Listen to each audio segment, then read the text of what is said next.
करो शुरू। चलो जैसा आप सभी को पता है कि 21 तारीख को जो यूके SSSC की परीक्षा हुई थी, तो उसमें कुछ पेपर एग्ज़ाम के दौरान बाहर आने की सूचना प्राप्त हुई थी, जिसपे कि एक SIT की जांच के बाद मुकदमा दर्ज किया गया था रायपुर थाने में। और उसके बाद से जब इन्वेस्टिगेशन की गई तो इसमें कल खालिदा की गिरफ्तारी की गई थी, जो कि साबिया की गिरफ्तारी की गई थी, जो कि मुख्य अभियुक्त है इसमें खालिद, उसकी बहन है। उसकी कल गिरफ्तारी करके उसका रिमांड लिया गया है और आज जो है रिमांड लिया गया है जो मुख्य अभियुक्त है खालिद, उसकी गिरफ्तारी की गई है। तो खालिद से जो पूछताछ में तथ्य सामने आए हैं वो मैं आपको बताना चाहूँगी। जो खालिद है वो वहाँ आलमपुर सुल्तानपुर का रहने वाला है और वो इसमें एक अभ्यर्थी था। वो कुछ समय से कुछ परीक्षाओं की तैयारी कर रहा था। यूके SSSC के पहले भी एग्ज़ाम दे चुका है, जिसमें कि कुछ नंबर से रह जाना था। तो इस बार इसने ये सोचा कि जो ये वाला SSSC का एग्ज़ाम होने वाला है, इसमें मैं क्योंकि बहुत कम नंबरों से रह रहा हूँ, तो ऐसा कुछ उपाय करता हूँ जिससे कि इस बार मेरा सिलेक्शन हो जाए। इसके लिए इसने प्लानिंग करनी शुरू की। तो सबसे पहले इसने 4 जगह से अपना फॉर्म भरा, जिसमें कि उसने फ़ोन नंबर चेंज किए हैं और अपने फादर का नाम चेंज करके फॉर्म भरा है। तो उसके जो 4 सेंटर पड़े वो उसमें से 2 हरिद्वार में थे और 2 टिहरी में सेंटर पड़े। जो 2 हरिद्वार के सेंटर थे वो पास में थे इसके घर के। तो इसने ये सोचा था कि मैं एक बार सेंटर में जाकर अगर मैं कोई मोबाइल प्लांट कर सकता हूँ तो वो देख लेता हूँ। तो ये 17 तारीख को सेंटर में गया था, लेकिन वहाँ पर ये उस दिन नहीं देख पाया क्योंकि वहाँ पे क्लासेस चल रही थी।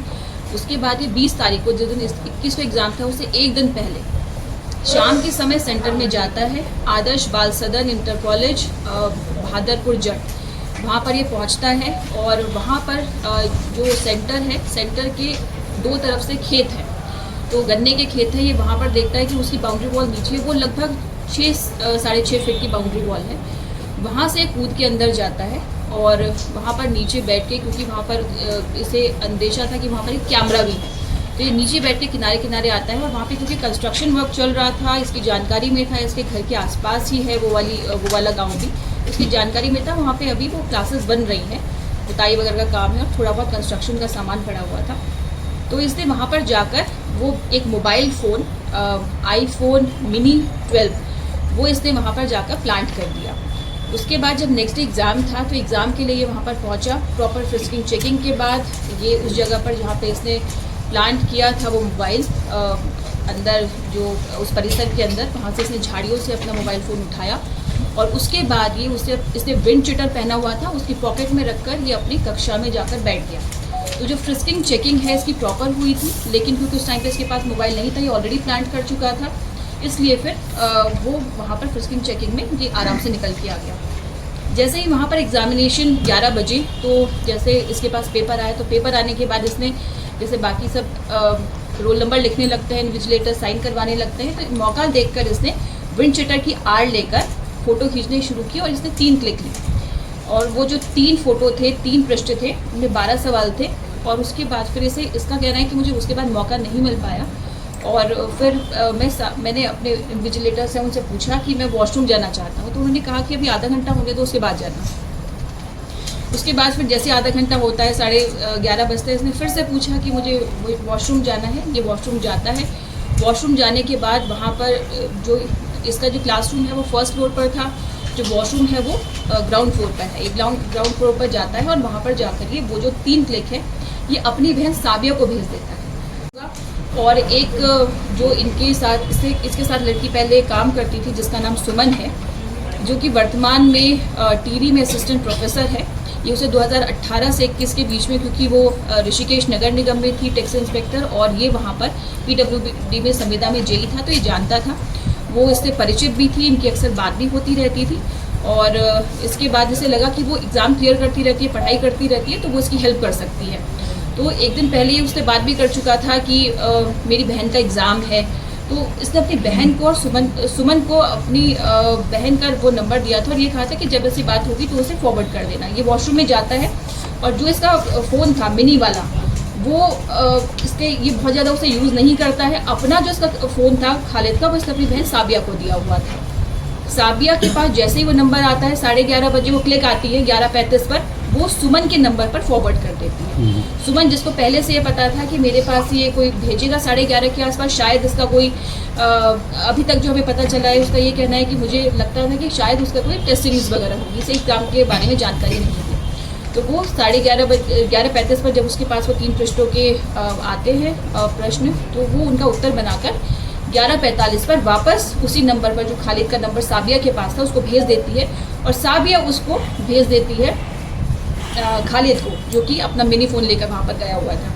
वो वॉशरूम से आके वापस बैठ जाता है, लेकिन जब उसे लगता है कि अब मुझे दोबारा से जाने की ज़रूरत है जिससे कि मैं आंसर्स देख सकूं, तो वो इन्विजिलेटर से दोबारा से पूछता है मुझे वॉशरूम जाना है, तो वो उसे जाने से मना कर देते हैं कि 2 घंटे का पेपर है, तुम बार बार ऐसे मत जाओ। तो वो जा नहीं पाता और वो उन आंसर्स को देख नहीं पाता। उसके बाद फिर जब वो एग्ज़ाम दे के वापस आ जाता है, तो जब वो घर पहुंचता है लगभग 1:30 पौने 2 बजे, तो उसे लगभग 2 बजे के आसपास ये जानकारी मिलती है कि वो जो क्लिक हैं वो वायरल हो रहे हैं, और इसकी बहन भी इसे बताती है कि वो सोशल मीडिया पर वो जो फ़ोटो है जो मैंने सुमन को भेजे हैं वो इस पर दिख रहे हैं। तो साबिया जब उसे ये बात बताती है, तो साबिया और वो दोनों ये प्लान बनाते हैं कि अब तुम यहाँ से निकल जाओ। साबिया उसे वो जो मिनी फ़ोन का चार्जर है वो, और वो जो पेन ब्लू कलर का उसमें दिख रहा है, वो एक पॉलीथीन में डालकर दे देती है, और ये निकल जाता है। निकलने के बाद ये वहाँ पर जाता है, दिल्ली की बस में बैठता है, और दिल्ली से फिर ये आसाम अवध एक्सप्रेस से लखनऊ के लिए निकल जाता है। और वो जो फ़ोन साबिया के पास था खालिद का, वो भी वो ले लेता है। उसके पास 2 फ़ोन थे, जो कि उसने एग्जामिनेशन सेंटर से जिससे क्लिक ली है वो भी, और जो फ़ोन उसका साबिया के पास था वो भी, दोनों फ़ोन उसके पास होते हैं। उसके बाद फिर वो जब फ़ोन लेके जाता है दिल्ली, तो रास्ते में दिल्ली से जब वो अवध आसाम एक्सप्रेस में बैठा हुआ था, तो उसका ये कहना है कि उसने वो जो फ़ोन था जिससे उसने क्लिक ली थी, वो उसने वहाँ पे एक वॉशरूम के पास जो डस्टबिन थी उसमें डाल दिया था, जो मिनी फ़ोन था। और उसके बाद फिर उसे पता चलता है किसी तरह से कि उसके अरेस्टिंग के लिए दबिशें दी जा रही हैं, उसे जानकारी मिलती है। तो उसके बाद फिर ये वापस आने की तैयारी करता है, और ये दून एक्सप्रेस में बैठकर वापस आ जाता है, और ये कोशिश कर रहा था अपने को छिपाने की भी, सरेंडर का भी प्रयास कर रहा था, लेकिन इसे कुछ संपर्क में, जैसे ये हमारी टीमें लगातार दबिश दे ही रही थी, तो जॉइंट टीम जो है हरिद्वार और देहरादून की, उसने इसे अरेस्ट किया। पूछताछ में इसने सारी बातें बताई हैं। क्या आश्वासन देंगे, क्योंकि आज युवा सड़कों पर उतर चुका है? देखिए, ये जैसे कि मैंने अभी आपको बताया कि शासन स्तर पर एक SIT जो गठित की गई है, उसका पर्यवेक्षण माननीय हाईकोर्ट जो है उनके रिटायर्ड न्यायाधीश के पर्यवेक्षण में होगा, और इसमें जो टेक्निकल टीम है उसमें हमारे साइबर कमांडोज हैं, जिनकी की स्पेशल ट्रेनिंग इस चीज़ के लिए की गई है। दूसरी बात, जो आप ये बात कर रहे हैं युवाओं की, तो मैं उनको पूरी तरह से आश्वस्त करना चाहती हूँ, हम इस चीज़ के लिए बहुत अधिक कंसर्न है कि अगर ऐसी कोई भी चीज़, कोई भी तथ्य उनकी जानकारी में है तो वो कृपया हमें बता दें। बिल्कुल ओपन इन्वेस्टिगेशन है, किसी के पास ऐसी कोई भी क्लिक आती है, कोई भी जानकारी है किसी से भी संबंधित, तो वो बता सकते हैं। मैं इसमें अपने जो ऑफिस है उसकी ईमेल देती हूँ, जो भी आप ईमेल करना चाहें उसमें बता सकते हैं। साथ ही साथ इसमें जल्दी ही एक फ़ोन नंबर भी जारी होगा, और उसमें जो भी आप व्हाट्सएप पे बताना चाहें, फ़ोन के माध्यम से बताना चाहें, बिल्कुल ओपन है। तो छात्रों के हितों का 100% ध्यान रखा जाएगा। ऐसी कोई भी अगर बात होगी, ऐसा कुछ भी होगा, तो इसके लिए हम बिल्कुल तत्पर है, और मैं आपको विश्वास दिलाना चाहती हूँ कि SIT इसके तह तक पहुँचेगी। इसमें जितने भी लोग अगर शामिल होते हैं किसी भी स्तर पर, उनको बख्शा नहीं जाएगा। उसने जो बताया, उसका ये कहना था कि उसकी बहन सीमा, जो कि 2 साल पहले PhD का एग्ज़ाम दे रही थी, तो उसे काफ़ी उम्मीद थी कि उसका जो इंटरव्यू हुआ इतना अच्छा हुआ है कि उसका सिलेक्शन हो जाएगा, लेकिन उसका सिलेक्शन नहीं हो पाया। तो उसे लगा कि कहीं ना कहीं ऐसा ना हो कि किसी कारण से या फिर जानबूझकर मेरा सिलेक्शन ना किया हो, मेरे मार्क्स तो अच्छे थे, उसे ये उम्मीद थी। तो उसे किसी ने बताया था कि आप एक संगठन है, वहाँ पे जाके संपर्क करेंगे तो ऐसी कोई चीज़ होगी तो आपकी हेल्प हो जाएगी। तब उसने संपर्क किया था बॉबी पवार से, जैसा कि उसने बताया है। और उसके बाद फिर जब ये वाली बात आई, उसने अपनी बहन से कहा कि मुझे लग रहा है कि ये कोई पेपर है, मुझे साबिया से बात करके शक हो रहा है। तो उसकी बहन ने कहा कि तुम ऐसा करो कि बॉबी पवार से बात करो, मेरे पास नंबर है, मैं देती हूँ। तो उसने नंबर दिया था, उस समय पर उसने बात भी की है, उसकी बात भी वहाँ हुई है, और उसने फॉरवर्ड भी किया। मैम, उसको पुलिस पे भरोसा नहीं, प्राइवेट व्यक्ति पे भरोसा था, तो पुलिस को इतना भरोसा क्यों है कि सुमन की कहानी सही है? ऐसा है कि उसने जो एप्लीकेशन लिख ली थी पुलिस में देने के लिए, और वो 12 बजे के आसपास एप्लीकेशन लिख रही थी, तब उसकी बहन ने कहा था कि तुम बात कर लो। उसने जब बात की है तो उसको ये बताया गया कि भरोसा रखो हम पर, और आगे पुलिस के पास जाने की ज़रूरत नहीं, जैसे उसके बयानों में ही बताया गया है।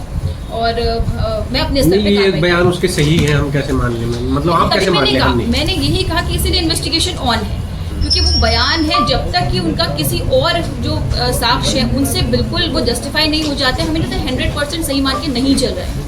ये बिल्कुल संभावना है कि ऐसा कुछ हो कि वो बरगलाने के लिए वाली बातें कह रही है, लेकिन जो अभी तो उनके बयानों में है ये मैंने आपको बताया है। और जी वो जिससे इसने फोटो डिलीट करके भेजी। नहीं, मैंने आपको बताया ना कि वो उसने असम अवध एक्सप्रेस में डस्टबिन में डाला है, लेकिन उसके लिए भी हम प्रयास करें, क्योंकि आईफोन है तो उसके मिलने के चांसेस रहते हैं, तो उसके लिए भी हमने प्रयास ये क्या ऐसा संभव है या नहीं है कि इसने या आपसे इससे पूछताछ की इसने सिर्फ सादिया को भेजा या कहीं और भी फोटो क्लिक करके भेजा? हम किस उसमें चल रहे हैं? देखिए, अभी तो हम ओपन इन्वेस्टिगेशन है, फिलहाल तक जितनी चीज़ें प्रकाश में आई हैं उसमें अभी तक केवल साबिया को भेजना और उसके थ्रू सुमन तक भेजना और उसके आगे फिर जो सोशल मीडिया पे आई है वही वाली स्टोरी है। लेकिन अभी अगर मैंने बताया आपको कि ओपन इन्वेस्टिगेशन है, अगर ऐसा कुछ और पता चलता है, हमारी टेक्निकल टीम भी मैं आपकी जानकारी के लिए बताना चाहूँगी कि शासन द्वारा इसमें SIT की गठन कर दिया गया है और इसमें माननीय हाईकोर्ट के रिटायर्ड न्यायाधीश के पर्यवेक्षण में ये कार्य करेगी और इसमें जो साइबर कमांडोज है उनको रखा गया है, जो हमारे साइबर के एक्सपर्ट्स हैं वो रहेंगे। तो अगर ऐसी कोई भी चीज़ होगी साइबर से रिलेटेड या फिर ऐसा कोई फ़ोन लाना है या फिर कोई भी टेक्निकल चीज़, तो वो हैंडल करेंगे।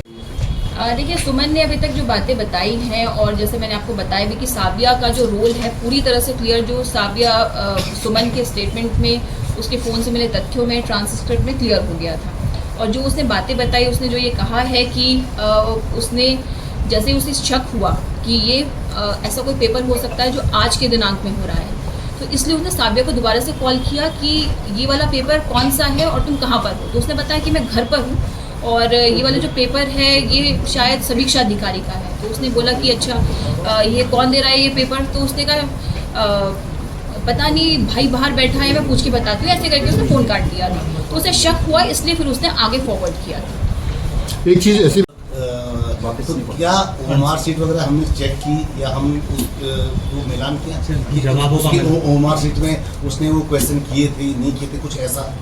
देखिए, अभी इनिशियली वैसे तो पत्राचार किया गया है, ऑफिशियली लिया जाएगा, लेकिन ये पता चला है कि वो सारे क्वेश्चंस नहीं कर पाया है। इसने खुद भी जो बताया कि लगभग 40 के आसपास इसने अटेम्प्ट किया है, उसके मार्क्स भी काफ़ी कम है।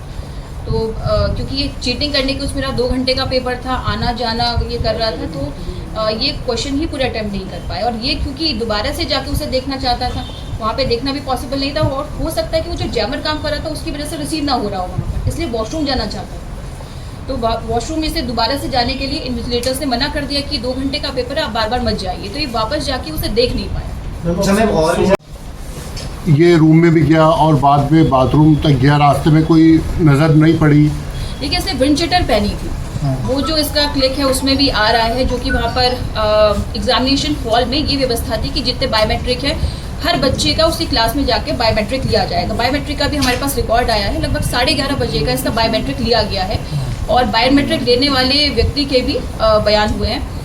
तो उसने बायोमेट्रिक जो लिया है उसमें दिख रहा है कि उसने एक टी-शर्ट पहनी है, ऊपर से वाइट कलर की इसने विंड चटर पहनी है, जबकि गर्मी का मौसम था और इसे विंड चटर पहन के बैठा हुआ था। तो इसका पूरा इंटेंशन लगता है कि फ़ोन को छुपाने के लिए था, तो इसने उसमें अंदर वाली पॉकेट में फ़ोन रख लिया।